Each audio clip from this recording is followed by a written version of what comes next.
Before we begin, take a breath. This isn't just a podcast. It's a new way to think, speak, and live in English.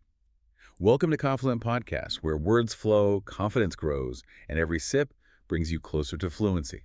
You know, it really does sound incredibly peaceful when you say it like that. Right, it totally does. But to get to that level of peace or that level of fluency, today's source material argues that you first have to survive a world that basically feels like it's falling apart. Which is quite the leap, yeah. Yeah, it is. So our mission for this deep dive is to explore how the creator of the Confluent podcast blends this like radical life philosophy with ancient wisdom and some really unconventional language learning techniques, all to help you, the listener, not just survive modern crises, but achieve ultimate fluency in English. And it really is a fascinating journey to unpack because before we even touch on things like vocabulary or reading comprehension, the source tackles a much bigger issue. Right. How to handle a global or a personal crisis without completely losing your mind. And, you know, doing that requires an immense amount of mental clarity. I mean, let's unpack this right away, because starting a lesson on English fluency by talking about global panic seems, well, entirely counterintuitive to me. Why begin there? Well, because before you can learn a language effectively, or really learn anything at all, you have to be in the right headspace. Okay, that makes sense. And achieving that clarity is incredibly difficult when the world around you is just in total chaos. I mean, think about what a crisis actually is at its core. Right. It's just forced, massive change. And with massive change always comes opportunity. Yeah, but most people don't see it that way, do they? Exactly. The underlying psychology of how we process panic means that most people miss those opportunities entirely. They basically default to one of two reactions. I imagine the first one is just like sheer panic. Close. It's paralysis. People just freeze. Oh, wow. Like a deer in headlight. Exactly like that. When the brain is hit with a sudden influx of terrifying, unprecedented variables, it experiences massive cognitive overload. It literally cannot process the new reality fast enough. So it just shuts down the decision-making centers. That is wild. Yeah, people get overwhelmed by the fear and the confusion, and they literally just stop moving. They do nothing. Okay, so that's the first reaction. What's the second one? Stubbornness. Stubbornness. Yeah, this is the person who continues doing the exact same things they did before the crisis hit. Oh, I see. They pretend nothing has changed, they completely ignore all the new environmental factors, and they just desperately hope for different results. You know, navigating a crisis like that makes me think of an analogy. Oh, lay it on me. It's a lot like driving down the highway and suddenly hitting a blinding, violent rainstorm. Right. You can't just freeze, slam on your brakes, and stop dead in the middle of the road. No, absolutely not. Because that is a guaranteed disaster. Someone is going to rear-end you. Yeah, for sure. But you also can't just keep your cruise control set to 70 miles per hour and pretend the road is dry.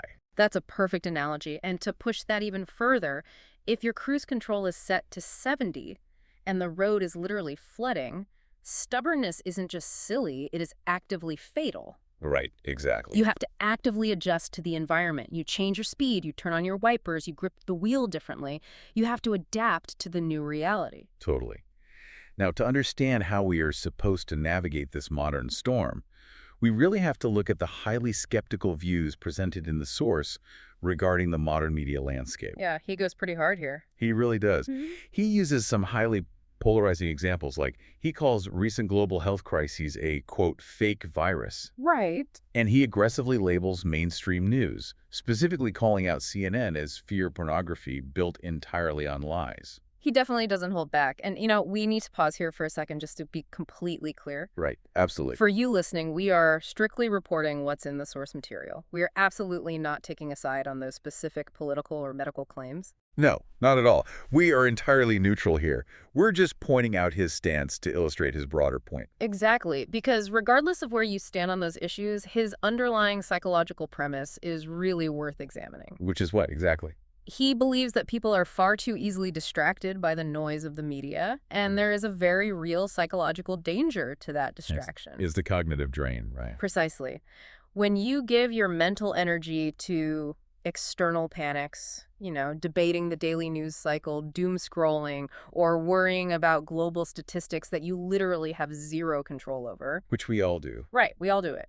But when you do that, You are draining the exact energy reserves you need to adapt your own life. Oh, that makes total sense. Your brain only has so much bandwidth. If 90% of it is processing external propaganda, you only have 10% left to figure out how to keep your own career afloat. Wow. So if external focus drains your energy during a crisis, the only logical direction to look is inward.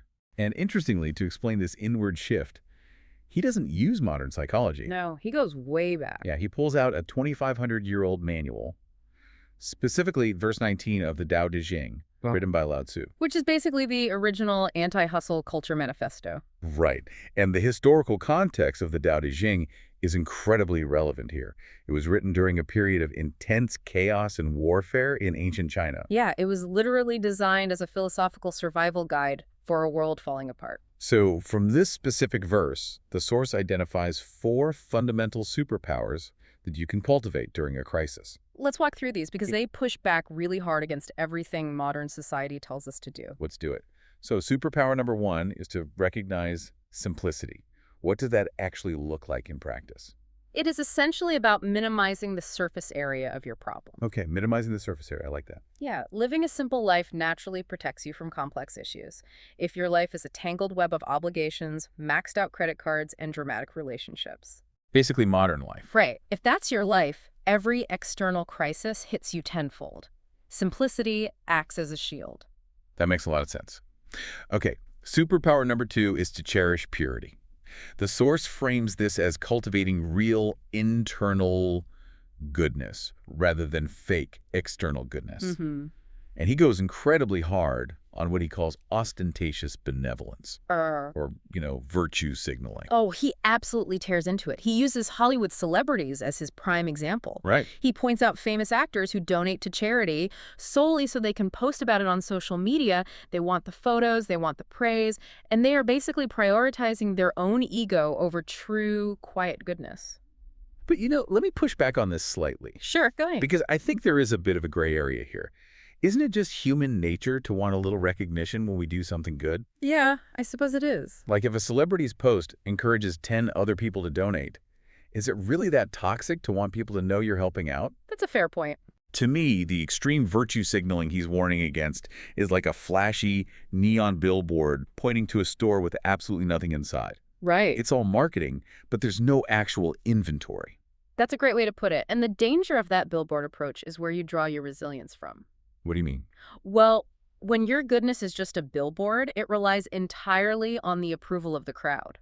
Oh, I see. If the crowd stops looking, or worse, if they turn against you, your goodness just vanishes because your internal inventory was empty. Wow. Real purity is quiet. It sustains itself regardless of who is watching. Which flows right into the final 2 superpowers from the text. Number 3 is reduce possessions, literally just owning fewer things. Yeah. And number 4 is diminish desires. Now, this seems to be the hardest one. Absolutely. It is about actively wanting less, rejecting that endless modern hunger for the newest iPhone, a nicer car, or a bigger house. And the distinction between reducing possessions and diminishing desires is vital here. How so? Reducing possessions is a physical action. You clean out your closet, you throw things away. But diminishing desires is a complete mental rewiring. Right. It isn't just about refusing to buy the new phone. It is about training your brain to not even experience the craving for the phone in the first place. But how does stopping a craving actually help you survive a crisis? Because you reclaim all that wasted mental energy. Going back to the bandwidth. Exactly. When you stop focusing on external validation, the opinions of others and the accumulation of status symbols, you can use that energy to build internal traits. Like what? Like patience, kindness, or self-discipline. And here is the genius of internal progress. It is completely free, and it is entirely within your control. Right. An economic crash can wipe out your stock portfolio overnight, but it cannot take your patience away from you. That is so true. And, that shift from the spiritual to the practical is where this deep dive gets deeply fascinating. Yeah, it really takes a turn. He takes this ancient spiritual poetry about reducing possessions and diminishing desires, and he basically weaponizes it as hardcore financial advice. He really does. He uses it as a blueprint to bulletproof your life against economic ruin. And to illustrate this, he shares a very revealing personal anecdote. Oh, the house in Japan? Yes. So he and his wife were looking into building a house in the Japanese countryside, and they had plenty of money saved. Right. They could afford to build this house completely outright, in cash, without ever taking out a bank loan. Which is incredible. Most people would jump at that. Yeah, But after looking at the costs and talking to the builders, they just walked away. they did. They chose to stay in their tiny, cheap apartment. Mhm. And the reason why is the absolute core of his financial philosophy. Right. They didn't stay because they couldn't afford the house. They stayed to maintain absolute zero financial stress. This is where we need to visualize what he calls the income gap. Okay, let's visualize it. Imagine your left hand represents your monthly expenses, and your right hand represents your monthly income. Got it. In modern society, as our income goes up, our expenses usually go right up with it. We get a raise, we buy the nicer car, the bigger house. So the hands move together. Exactly. But his approach is to pull those hands as far apart as possible. Yes. If you are constantly cutting your expenses and keeping your desires low, even as your income continues to rise, the physical gap between your hands just grows wider and wider. And that massive gap isn't just a healthy savings account. It represents pure psychological peace. You know, buying the big house that you can technically afford is kind of like choosing to wear a very expensive, very heavy backpack. Oh, I like that. Sure, the craftsmanship is beautiful and it looks really impressive to your neighbors, but you are the one who has to carry that weight everywhere you go. And let's look at the mechanics of that backpack. Yeah. Every single month, when the mortgage is due, when the property taxes are due, when the roof suddenly needs repairing, the straps of that backpack dig a little deeper into your shoulders. You have to continuously generate the energy just to carry it. The source is pointing out a profound societal contradiction here. Which is? We generally equate success with the accumulation of things. More house, more cars, more stuff. While he completely redefines success as the elimination of financial stress. Financial independence, in this view, isn't about surrounding yourself with luxury. It is about making yourself totally immune to economic crises. Right. If you live in a tiny, cheap apartment and require very little to be happy, it doesn't really matter if the economy crashes or inflation spikes. You have minimized your surface area. You are safe. It's a radical kind of freedom. Sure. And the brilliance of the source material is how seamlessly this exact philosophy of simplicity translates directly into his unconventional method for learning English. Yes, the through line here is friction. Friction. Financial stress is friction in your daily life. Complex grammar rules and boring textbooks are friction in your learning life. Makes total sense. Removing that friction is his ultimate thesis.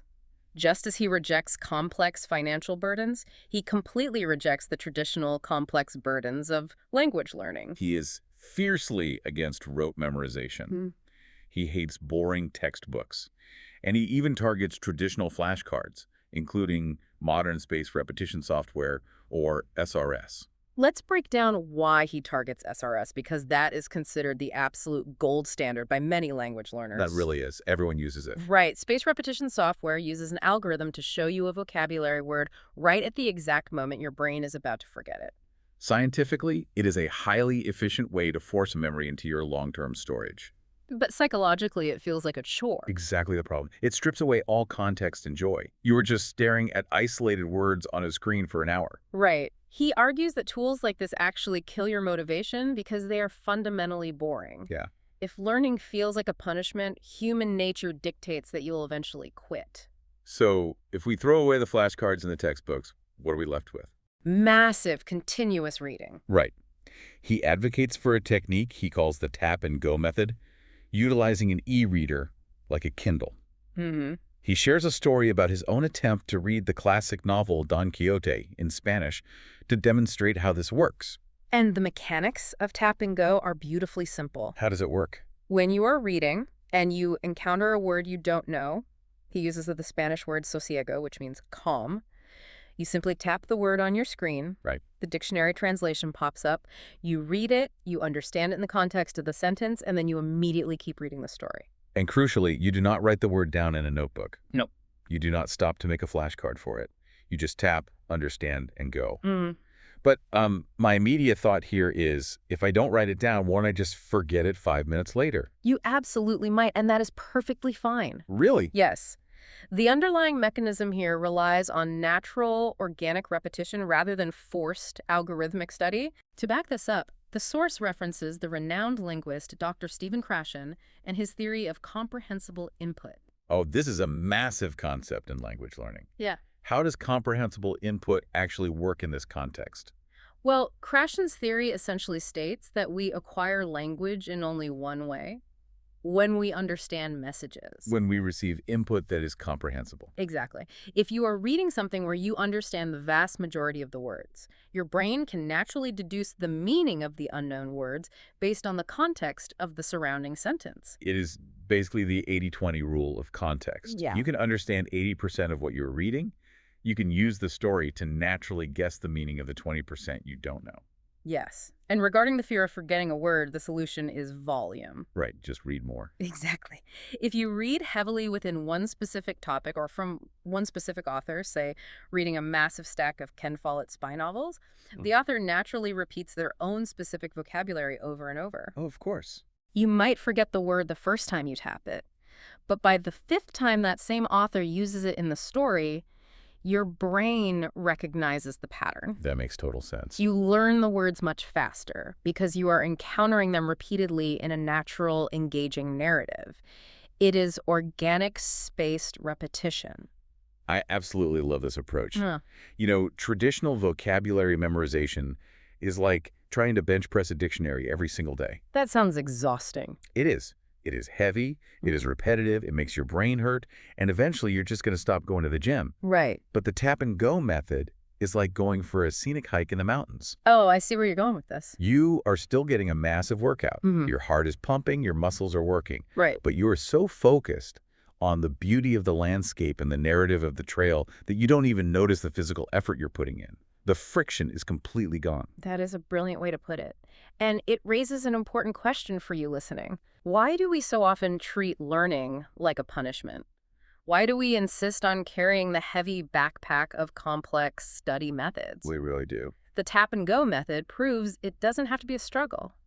By embracing the irony of learning English strictly in English, you completely bypass the massive friction of translation. Right, you stop mentally translating everything back to your native language. Yes, and that is the key to true fluency.